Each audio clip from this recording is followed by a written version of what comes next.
Ah oui. Euh, dans tout cela, après, s'est développé ces relations avec vous beaucoup plus importantes. Oui. Et ta relation, alors, avec une autre personne qui est devenue parfois, qui a porté ombrage à Hugo Pratt, c'est Corto Maltese.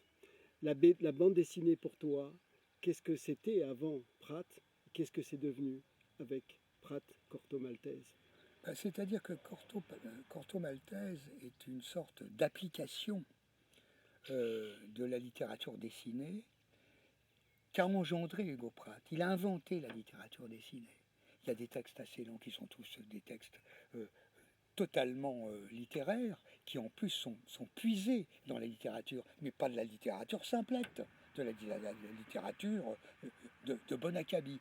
C'est pour ça d'ailleurs que la plupart des gens qui sont des admirateurs de Corto Maltese ont retenu le personnage qui transfigure tout ça, mais ces gens-là, pour la plupart, ne sont pas capables de trouver l'origine de cette transfiguration. Et c'est le grand secret et le grand talent de Pratt. C'est formidable de faire aimer un personnage qui est une sorte de transposition magnifiée de la haute littérature, avec des textes d'un acabit d'une qualité extraordinaire, auprès de gens qui ne savent pas lire.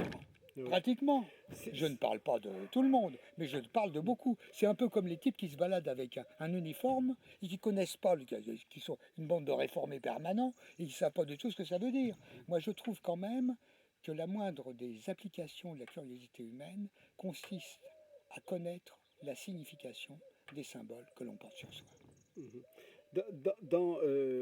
dans les bandes dessinées, les principales évidemment d'Hugo Pratt qui sont consignées dans la vie de Corto Maltese, dans ce parcours, c'est une lecture cinématographique. Toi, tu avais eu un intérêt pour le cinéma, un intérêt pour la bande dessinée avant de rencontrer Hugo Pratt? Mais bien sûr, moi, quand j'ai connu Hugo, moi j'avais déjà ma vie.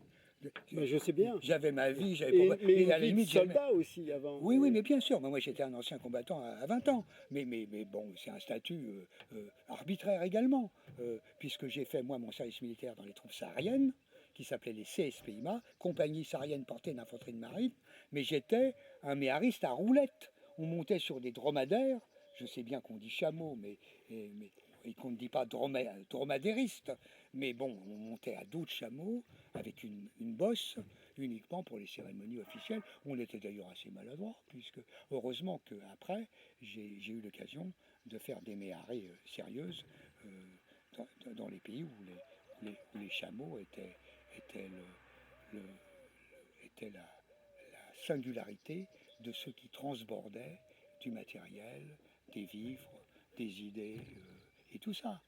Donc il faut savoir où on est, avec qui on est, ce que l'on fait et comment ça se déroule.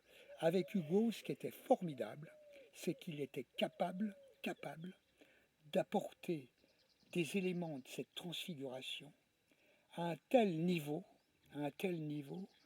qu'on était tous obligés de plonger dedans et je dirais presque de patauger dedans.